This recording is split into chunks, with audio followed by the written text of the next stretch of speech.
নামাজের জন্যে যখন আজান দেওয়া হয় তখন আজানের শব্দ শোনার সাথে সাথে শয়তান পালাতে থাকে। আজান শেষ হলে সে ফিরে আসে। নামাজের একামত দেওয়ার সময় সে আবার পালিয়ে যায়। একামত শেষ হলে সে ফিরে আসে এবং মনে চিন্তার বেড়াজাল সৃষ্টি করে, যা নিয়ে নামাজি এতক্ষণ ভাবেনি এমন জিনিসের ভাবনাও মুহূর্তে মুহূর্তে নিয়ে আসে। আর এই ভাবনার আবর্তে ডুবে গিয়ে এক সময় সে ভুলেই যায় যে সে কত রাকাত নামাজ পড়েছে। প্রাণবন্ত ও উৎফুল্ল অবস্থায় নামাজ আদায় করুন। ঝিমুনি বা ক্লান্তি এলে সতেজ অনুভূতি না আসা পর্যন্ত ঘুমান, কারণ ঝিমানো বা ক্লান্ত অবস্থায় নামাজ কখনো প্রয়োজনীয় মনোযোগ পায় না। ঝিমাতে ঝিমাতে সে হয়তো আল্লাহর প্রার্থনার পরিবর্তে বিরক্তিতে নিজেকেই অভিশাপ দিয়ে ফেলে। মসজিদে ফরজ নামাজ পড়ে ঘরের জন্য কিছু নফল ও সুন্নত নামাজ রেখে দিন।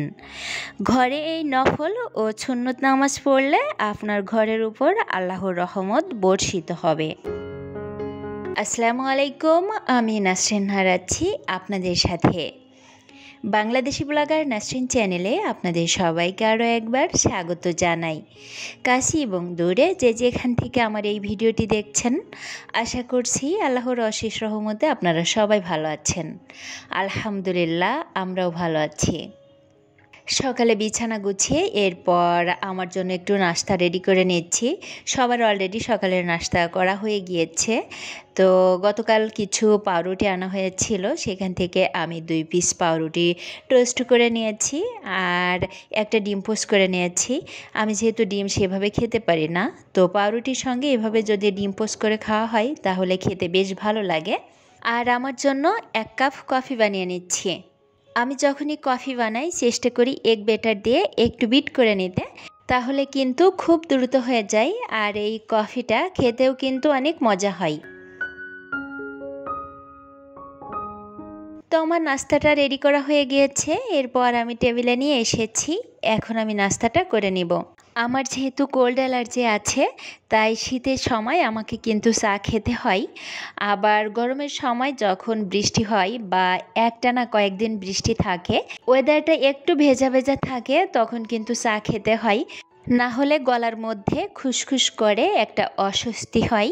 তো আদা, লং, তেজপাতা, দারুচিনি এইগুলা দিয়ে রং চাটা মধু দিয়ে খাই, তাহলে কিন্তু বেশ কিছুটা সময় ভালো লাগে। আর এভাবেই দীর্ঘ কয়েক বছর ধরে খেয়ে আসছি। তবে কখনো চা অথবা কফির প্রতি আমার কোনো নেশা হয় না। যখন একটু সমস্যা বোধ করতাম তখনই খেতাম, একটু ভালো লাগবে তাই। তবে এই যে গরমের মধ্যে কিছুদিন আগে যে বন্যা হলো, একটানা কয়েকদিন বৃষ্টি হলো, তখন কিন্তু আমাকে প্রচুর চা খেতে হয়েছে।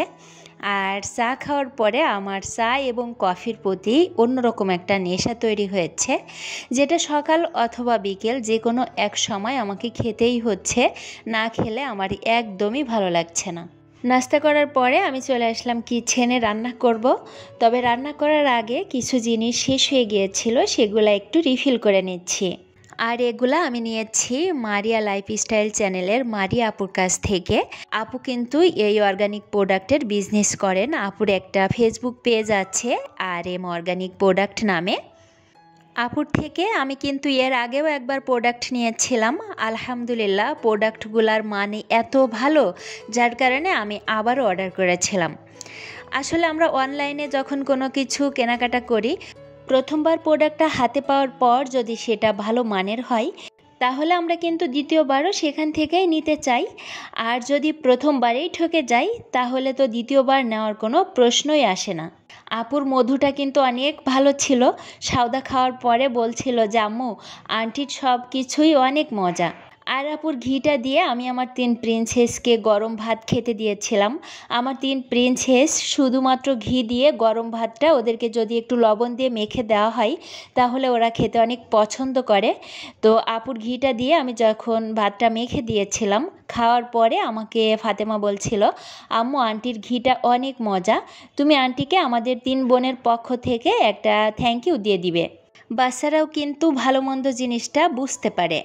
যারা আমার মতো হাজারো ভেজালের ভিড়ে একটু নির্ভেজাল জিনিস খোঁজেন, তারা চাইলে RM অর্গানিক প্রোডাক্ট থেকে নিতে পারেন।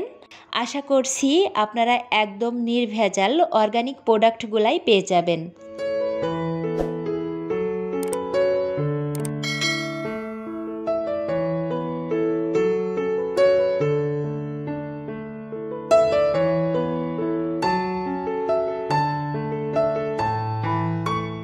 আদা রসুনের পেস্ট শেষ হয়ে গিয়েছিল, তাই কিছু আদা রসুন কেটে নিয়েছিলাম। ছোট রসুনগুলো আমি এভাবে ছোট টুকরা করে কেটে তারপর পানিতে সুন্দর করে ধুয়ে নেই। পানিতে দেওয়ার পর খোসাগুলো উপরে ভেসে ওঠে, আর উপর থেকে খোসাগুলো তুলে ফেললে রসুনগুলো কিন্তু খুব সুন্দর পরিষ্কার হয়ে যায় একদম সহজে। আর আমি যখন আদা রসুনের পেস্ট করি, পেস্ট করার সময় একটু তেল আর একটু লবণ দেই। এতে করে কিন্তু আদা রসুনের পেস্টটা দীর্ঘদিন ভালো থাকে, স্বাদ গন্ধ কালার কোনোটাই নষ্ট হয় না। আর আমি কিন্তু আদা রসুনের পেস্ট ডিপ ফ্রিজে রাখি না, আমি এটা নর্মাল ফ্রিজেই রাখি। অল্প পরিমাণে করি, যেটা আমার 1 সপ্তাহ 10 দিন বেশ ভালোভাবে চলে যায়। তো এই সময়ের মধ্যে আমি যেরকম পেস্ট করে রাখি সেরকমই থাকে, একদমই কিন্তু নষ্ট হয় না।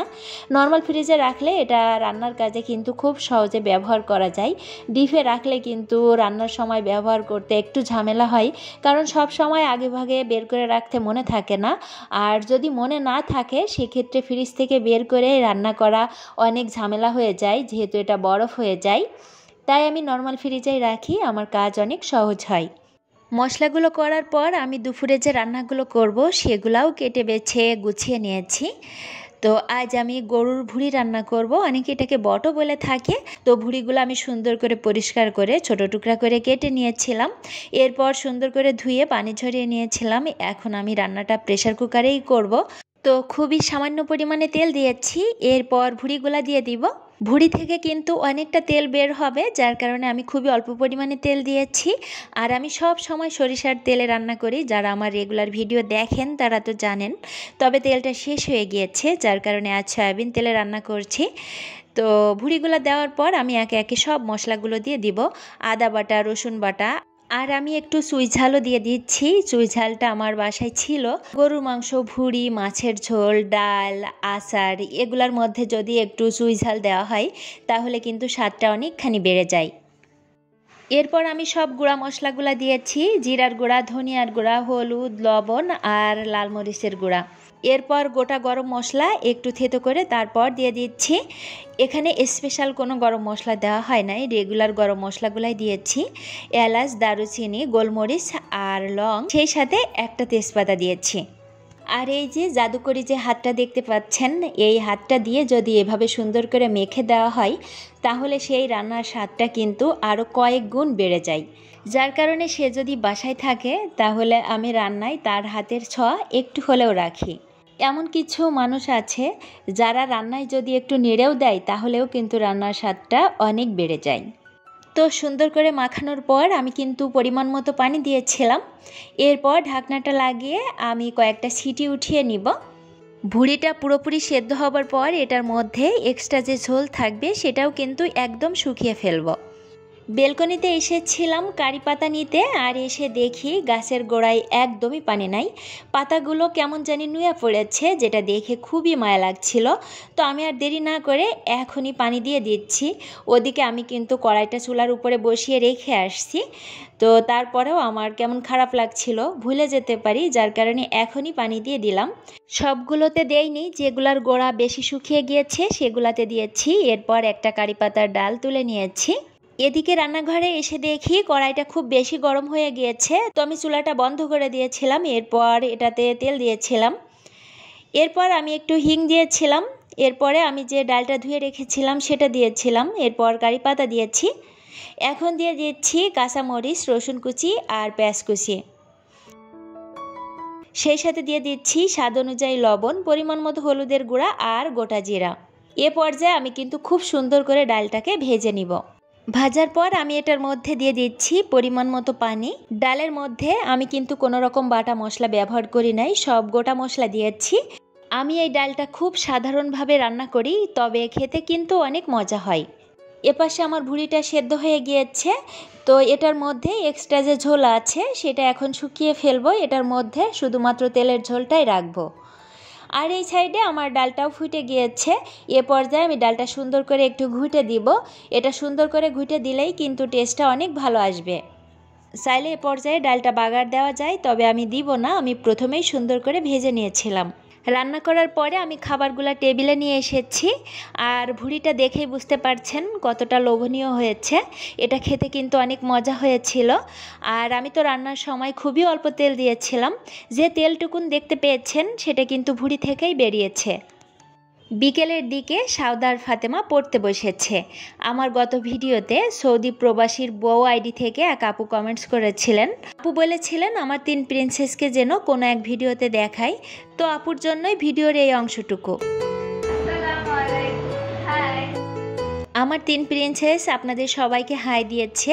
আসলে ওরা অনেক বেশি লজ্জা পাচ্ছিল, ওরা সেভাবে ভিডিওতে আসতে চায় না, যার কারণে ওদেরকে আমি সেভাবে আনি না। যেহেতু ওরা আসতে চায় না, আমিও ওদের অভ্যাস খারাপ করতে চাই না। আস্তে আস্তে এক সময় যদি অভ্যাস হয়ে যায় তাহলে কিন্তু সব সময় ভিডিওতে আসতে চাইবে, যার কারণে ওরা আসতে চায় না আর আমিও আনি না। তবে একদমই যে আনি না সেটা কিন্তু নয়, মাঝে মাঝে তো আনা হয়। যারা আমার রেগুলার ভিডিও দেখেন তারা তো জানেন, আর যারা আমার পরিবারের নতুন সদস্য তাদের তো জানার কথা নয়, যার কারণেই হয়তোবা আপু দেখতে চেয়েছিলেন। তো বন্ধুরা, এই ছিল আমার আজকের ভিডিওর মাঝে ভুল ত্রুটি ক্ষমা সুন্দর দৃষ্টিতে দেখবেন। সবাই ভালো থাকবেন, সুস্থ থাকবেন, আমার পরিবারের জন্য দোয়া করবেন। ইনশাল্লাহ আবারও কথা হবে নতুন কোনো ভিডিওতে। সে পর্যন্ত সবাইকে আল্লাহ হাফেজ। আসসালামু আলাইকুম।